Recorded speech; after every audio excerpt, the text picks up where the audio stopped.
keep it a stack. Chapter 83 of Kaiju number 8 might be my favorite chapter that I've ever read in this series. There is just something about the simplicity of this manga, while at the same time, it just makes you feel invincible whenever you are reading these chapters bi-weekly. And on top of that, did y'all notice that somehow Kaiju number 13 stole Fajin from Deku? Let's get into it.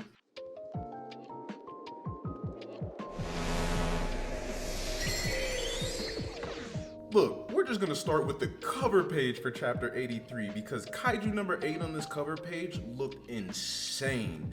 The detail and the intimidation in that 83 page, bro, right as soon as you opened up this chapter, you knew it was about to start off hot. So the beginning of the chapter actually takes place 5 days prior to everything that's taking place right now, and there's a conversation going on between Kikoru and Kafka.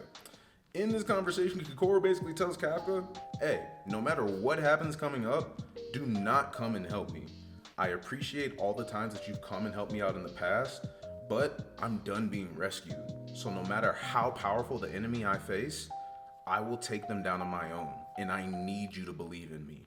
And bro, honestly, this makes chapter 77, the conversation between Narumi and Kikoru, that much harder. Whenever Narumi told Kikoru, hey, I don't got no backup to send for you, so you gotta take out number 15 on your own. And then remember, Kikoru was like, I was planning to do that from the start. Bro, she was not kidding. Like, that wasn't just some words that she was saying to try to sound hard over the radio. She told Kafka 5 days before this war that don't come and help me. I'm going to take out whatever powerful foe I face by myself. And that just shows you that crazy determination from Kikoru, bro. Obviously, we're not gonna see her fight more until next chapter, but just seeing this opening bit, dog. Hey, this opening bit mixed with the last panel of Kikoru's face, you know Kikoru taking out number 15, period. Then she tells Kafka to focus on the enemy that's in front of him in this war and wipe the floor with them. And there we flash back to reality. Oh, there goes gravity, I'm just playing. Boy, if you don't get... And Rin is talking to Kafka. She's telling him, please do not go and fight number 13. We cannot afford to lose you in this war right now. Kafka looks at Rin and literally laughs at her and says, I'm not gonna lose to this one. So this guy is all mine. And transforms over to Kaiju number 8, which is hype in itself because when is the last time we've seen a Kaiju number 8 transformation? It has felt like forever, so finally seeing Kafka and Kaiju number 8, bro, these last couple of weeks have felt very satisfying to read, and I'm sure it has brought a lot of people back to the series again. But the panel after, dog, when Kafka's fortitude was being shipped across the whole city, and Kaiju 15, 11, and 12, and Rin and everybody at the base got Kafka's presence, those are the panels that give me goosebumps in this series. Matsumoto finds a way to do so much with little words. All we got to see was kurusu saying, oh, Kaiju number 8 is detected.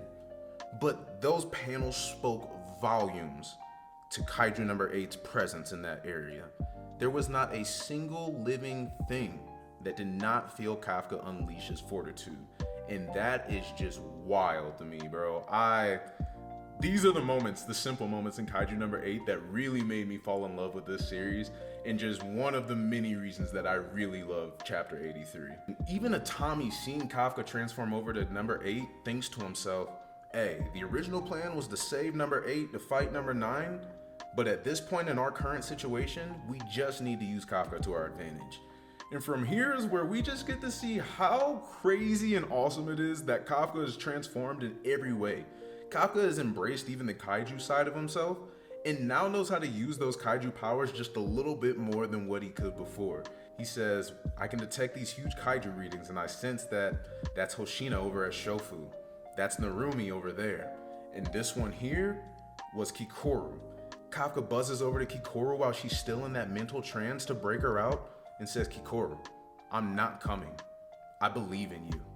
And as for me, I'm about to wipe out the opponent in front of me, just like Kikoru told him to do 5 days prior. And it was just a great callback to earlier in the series because Kafka has had the ability to be able to detect where kaiju are at, but I feel like he didn't have it to this degree. So to see him be able to point out where specific people were at, it was just like, man, our boy done grown up.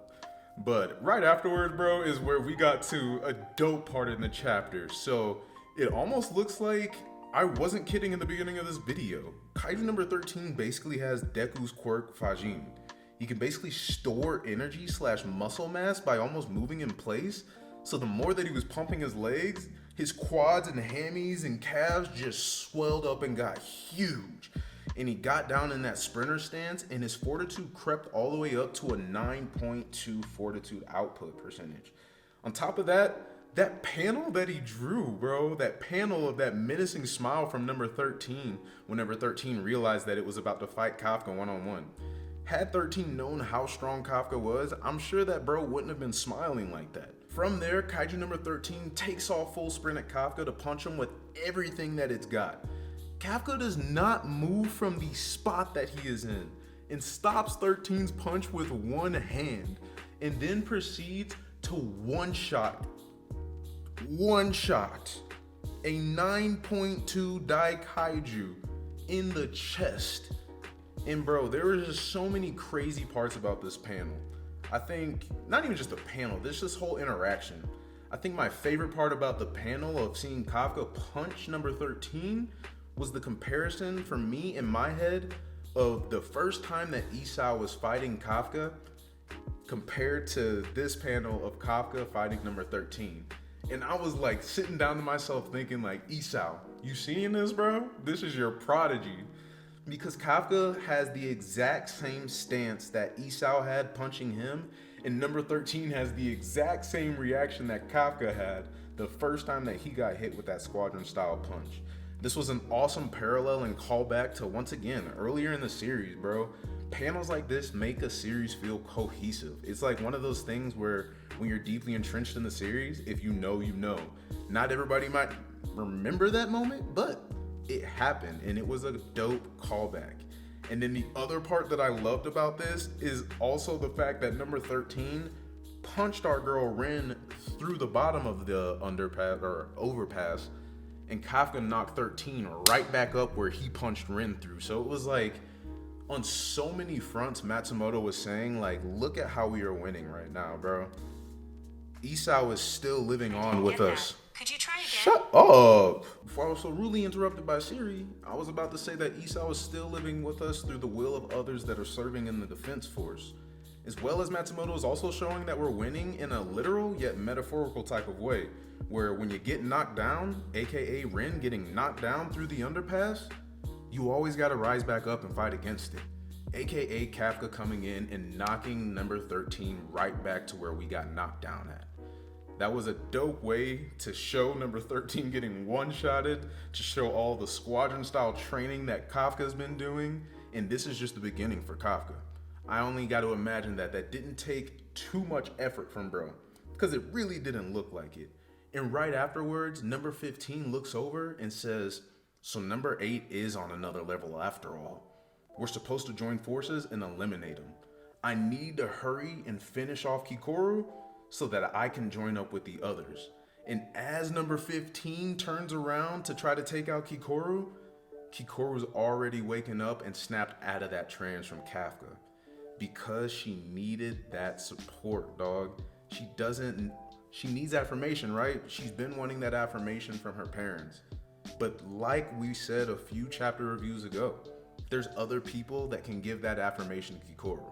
And Kafka is the person that is going to give her that affirmation. We did call that, I'm just saying. I mean, a lot of y'all probably did too, though. It wasn't a hard call. Kikoru will do everything in her power to defeat number 15 next chapter. On top of that, I kind of want to point out the fact that it is wild to me that number 9 even told all of his creations, hey bro, number 8 is levels above y'all. That means that 9 still has some sort of like apprehension about fighting number 8. And it also means that there's no way that these Daikaiju right now are the only plan for number 8. If Kaiju number 9 is already acknowledging the fact that his creations are not going to be on the same level as number 8, it almost makes me think, bro, that these Daikaiju that he created, 11 through 15, were truly just pawns. They are supposed to take out as many people in the defense force as they can before 9 comes in with the true calamity And that is scary to think, bro. Like, this chapter is hype, but it also said a lot to me at the same time without saying anything. So then you got to start asking those questions again, bro. How is Mina doing versus number 14? How is that huge glowing white kaiju? Where is it at? How strong was it too? There's like multiple things now that it just makes you question things even more. So I'm hyped, man. The humans are doing good, but there's gonna be things that are not gonna work in our favor. Kikoru's probably not gonna be able to continue fighting after she gets done fighting number 15.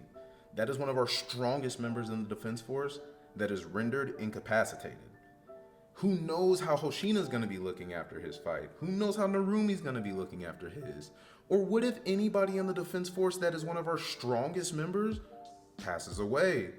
So while things are good that Kafka pulled up, things are also probably even more so in Nine's favor than ever. Nine probably wanted Kafka to come up before these Daikaiju presents were eliminated. So it'll be interesting to see how this keeps on continuing. I kind of like how there's a bunch of small intricate pieces going on. It is war, right? Everybody's moving their pieces, trying to figure out how to get the upper hand. But next couple of chapters are going to be lit. We're going to take out more Daikaiju, but we're also probably finally going to see number 9 mobilize himself or just move forward that next chess piece. Is that himself? Is that more Daikaiju that he's created? Who knows? But I love talking about this series. I love this chapter. If you did like this video, then like this video. I'm going to keep on dropping the Kaiju content. You know what it is. As always, arigato mas. And I'll catch y'all later. Bro, I haven't hit y'all with a note in a minute. Peace.